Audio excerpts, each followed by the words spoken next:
তোমরা যারা ক্যালকাটা ইউনিভার্সিটির আন্ডারে থার্ড সেমিস্টারের ছাত্রছাত্রী আছো এবং তোমাদের এডুকেশন সাবজেক্টটা মাইনর সাবজেক্ট হিসাবে আছে, তোমাদের জন্য আজকের ক্লাসটা খুবই গুরুত্বপূর্ণ। আজকের ক্লাসে তোমাদের 100% কমনযোগ্য লাস্ট মিনিট সাজেশন নিয়ে আলোচনা করব, তার সঙ্গে তোমাদের মডেল প্রশ্নপত্র নিয়েও আলোচনা করব। প্রথমে তোমরা সম্পূর্ণ সাজেশনটা দেখে নাও, তারপরে তোমাদের আমি মডেল প্রশ্নপত্র আলোচনা করব।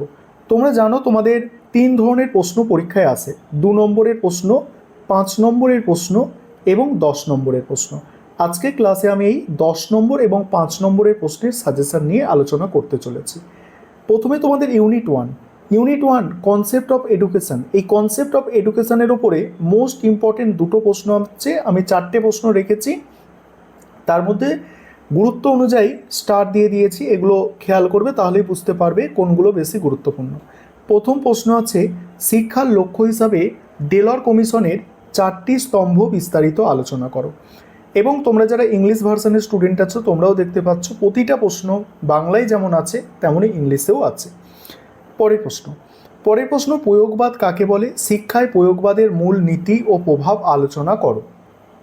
3 নম্বর প্রশ্ন, ভারতীয় দর্শনে যোগ দর্শনের অষ্টাঙ্গ যোগ বা শিক্ষার লক্ষ্য ও পাঠ্যক্রম সম্পর্কে আলোচনা করো।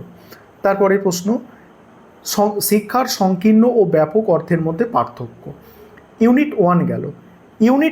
Unit two factor of education. এই ফ্যাক্টরস অফ এডুকেশনের ওপরে যে প্রশ্নগুলো তোমরা করবে, প্রথম প্রশ্ন, পাঠ্যক্রম কাকে বলে? পাঠ্যক্রমের বিভিন্ন প্রকারভেদ আলোচনা করো। পরের প্রশ্ন আছে, দেখো পরের প্রশ্ন আছে, শিক্ষার বিকাশে বংশগতি ও পরিবেশের প্রভাব সম্পর্কে বিস্তারিত আলোচনা করো। তারপরে প্রথাগত ও অপ্রথাগত ও দেখো প্রথাগত অপ্রথাগত প্রথা বহির্ভূত শিক্ষা ব্যবস্থার সংজ্ঞা এবং এদের তুলনামূলক আলোচনা। তারপরে একজন আদর্শ শিক্ষকের গুণাবলী ও দায়িত্ব আলোচনা করো।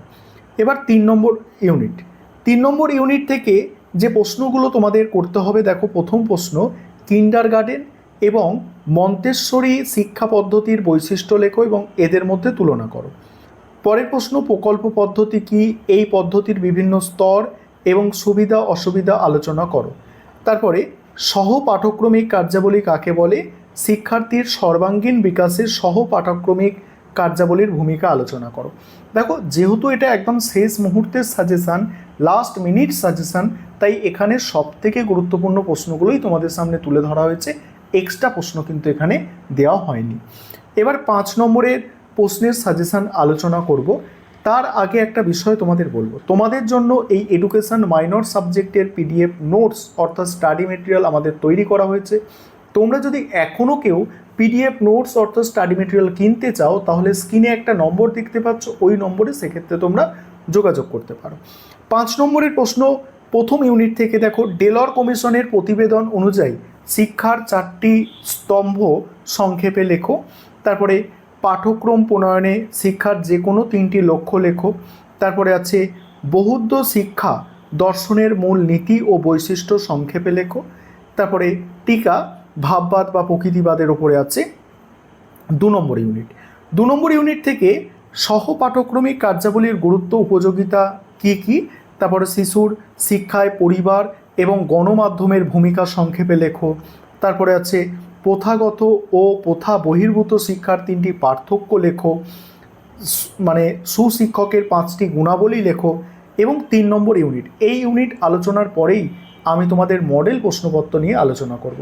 এবং মডেল প্রশ্নপত্র অনার্সের ছাত্রছাত্রীদের জন্য আলাদা রকমভাবে তৈরি করা হয়েছে এবং এমডিসি কোর্সের ছাত্রছাত্রীদের জন্য আলাদা রকমভাবে তৈরি করা হয়েছে, অর্থাৎ দুটো মডেল কোশ্চেন পেপার, মানে অনার্সের ছাত্রছাত্রীদের জন্য একটা, এমডিসি কোর্সের ছাত্রছাত্রীদের জন্য একটা। তাই তোমাদের জন্য আজকের ক্লাসটা খুবই গুরুত্বপূর্ণ।